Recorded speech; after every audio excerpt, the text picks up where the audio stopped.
ఒకప్పుడు ఈ భూమి నిండా డైనోసార్స్ ఉండేవి. మనం నడిచే చోటే ఈ డైనోసార్స్ కూడా నడిచేవి. ఇక్కడే నివసించేవి, ఊపిరి పీల్చుకునేవి. ఇంత భయంకరమైన డైనోసార్స్ ఇంచుమించు 16 కోట్ల సంవత్సరాల వరకు ఈ భూమిని రాజ్యం చేశాయి. వీటిలో కొన్ని శాకాహారులైతే మరికొన్ని మాంసాహారులు. కొన్ని శాంతి స్వభావం కలిగి ఉంటే ఇంకొన్ని క్రూరంగా హింసించి వేటాడి చంపేవి. ఇన్ని కోట్ల సంవత్సరాలు ఈ ప్రపంచాన్ని ఏలిన తర్వాత కూడా ఆఖరికి ఏం జరిగింది? దేనివల్ల ఈ డైనోసార్లు ఒక్క జీవి కూడా లేకుండా అన్నీ అంతరించిపోయాయి? ఈ డైనోసార్స్ అన్నీ అంతమవ్వడానికి కారణం ఏంటి? ఈ విషయాలన్నే ఈ వీడియోలో క్లియర్గా తెలుసుకుందాం. డైనోసార్స్ ఎలా అంతమైపోయాయి అని తెలుసుకోవాలంటే మనం 6.5 కోట్ల సంవత్సరాలు వెనక్కి వెళ్ళాలి. 6.5 కోట్ల సంవత్సరాల ముందు మన భూమి సమతలంగా ఉండేది. 4 వైపులా సూర్యకిరణాలతో 100 అడుగులు ఎత్తైన చెట్లతో డైనోసార్స్ అన్ని వైపులా తిరుగుతూ ప్రశాంతంగా జీవనం సాగిస్తూ ఉండేవి. కానీ 10 కోట్ల సంవత్సరాల ముందే వీటి తలరాత రాయబడిందని పాపం వీటికి తెలియదు. 10 కోట్ల సంవత్సరాల ముందు ఒక చిన్న ఆస్ట్రాయిడ్ కోట్ల కిలోమీటర్ల దూరం నుండి వస్తోంది. ఈ ఆస్ట్రాయిడ్ జూపిటర్ మరియు మార్స్కు మధ్యలో ఉండే ఆస్ట్రాయిడ్ బెల్ట్లో ఇంకో పెద్ద ఆస్ట్రాయిడ్ని ఢీకొనడంతో దాని దిశ మారి భూమి వైపుకు సెకనుకు 30 కిలోమీటర్ల స్పీడుతో దూసుకు వెళ్తోంది. ఈ ఆస్ట్రాయిడ్ సైజ్ 10 నుండి 15 కిలోమీటర్ల వెడల్పు ఉండొచ్చు. ఈ ఆస్ట్రాయిడ్ చంద్రునికి చాలా దగ్గర నుండి వెళ్ళింది. ఒకవేళ అది చంద్రునికి ఢీకొట్టి ఉన్నా కూడా కథ వేరేలా ఉండేదేమో. కానీ ఆ పరమాత్మ మనసులో ఏముందో ఎవరికి తెలుసు? ఈ ఆస్ట్రాయిడ్ భూమి ఉపరితలం మీదకు వచ్చిన తరువాత దాని స్పీడ్ సెకండ్కు 70 కిలోమీటర్లు అయిపోయింది. ఇంత ఎక్కువ స్పీడ్ వల్ల ఘర్షణ ఎక్కువై ఆ ఆస్ట్రాయిడ్ ఒక పెద్ద 15 కిలోమీటర్ల అగ్నిగోళంలా మారింది.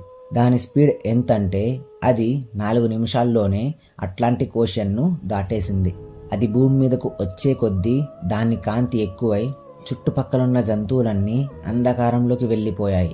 దాని వేడి అక్కడున్న జంతువుల నరాలను సైతం వణికించింది.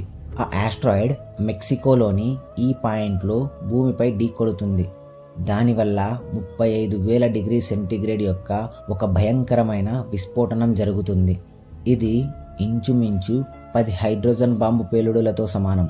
ఈ పేలుడు ఎంత భయంకరమైనదంటే భూమి మీద ఉన్న కొన్ని లక్షల మట్టి కణాలు ఏకంగా అంతరిక్షంలోకే దూసుకుపోయాయి.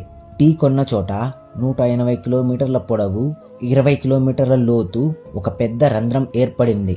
దీనివల్ల రిలీజ్ అయిన మట్టి, దుమ్ము, పొగ మొత్తం వాతావరణంలో నిండిపోయి ఆకాశాన్నే కప్పేశాయి. ఢీ కొట్టిన 16 నిమిషాల తరువాత ఆ పేలుడు తరంగాలు భూమి లోపల ఉన్న భూకంప తరంగాలను నిద్రలేపాయి. నీటిలో సునామీను నిద్రలేపాయి. ఆ తరంగాల వల్ల భూమి లోపల ప్రెషర్ ఎక్కువై భూమి మీద అన్ని వైపులా ఉన్న అగ్నిపర్వతాలు పేలడం మొదలుపెట్టాయి. భూమి మీద మహావినాశనం ఆరంభమైంది. ఈ పేలుడుతో రిలీజ్ అయిన రేడియేషన్స్ వల్ల ఒక్క నిమిషంలోనే చుట్టుపక్కల 800 కిలోమీటర్ల రేంజ్లో ఉన్న ప్రతి జంతువు వేడిని తట్టుకోలేక చనిపోయింది. ఈ విస్ఫోటనం వల్ల గాలిలో ఎగిరే డైనోసార్స్ మాత్రం ఎలాగోలా తప్పించుకున్నాయి. కానీ ఇది మహావినాశనానికి ఇంకా ప్రారంభం మాత్రమే అని పాపం వాటికి కూడా తెలియదు. ఈ విస్ఫోటనం వల్ల అంతరిక్షంలోకి దూసుకు వెళ్లిన మట్టి కణాలలో కొన్ని లక్షల మట్టి కణాలు గ్రావిటేషనల్ పుల్ ద్వారా ఇంకో 40 నిమిషాల తరువాత భూమి మీదకు వర్షంలా దూసుకువచ్చాయి. దీంతో గాలిలో ఎగిరే డైనోసార్స్ కూడా చనిపోయాయి.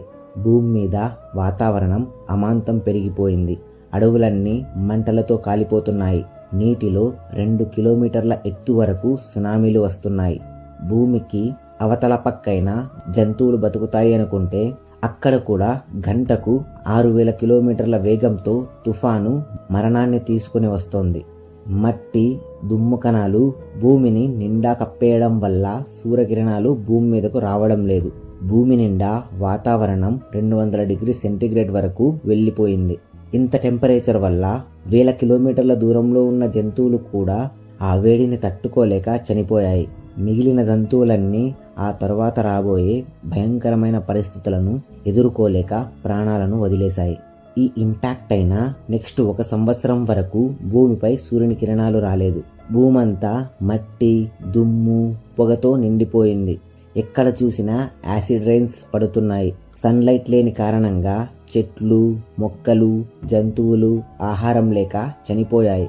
ఈ మహా విస్ఫోటనం వల్ల 95% వరకు జీవులన్నీ చనిపోయాయి.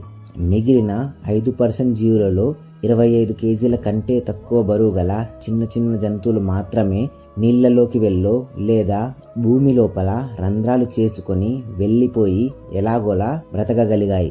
ఒక చిన్న ఆస్ట్రాయిడ్ వల్ల మన భూమి నరకంలా మారిపోయింది. కానీ ఇది అంతం కాదు, మిగిలిన జంతువుల జీవనానికి ఆరంభం. భయంకరమైన డైనోసార్స్ చనిపోవడం వల్ల ఈ చిన్న చిన్న జీవులన్నింటికీ జీవించడానికి అవకాశం దొరికింది. ఈ జంతువుల నుండే ఎవల్యూషన్ జరిగి మనుషులుగా మారాయి.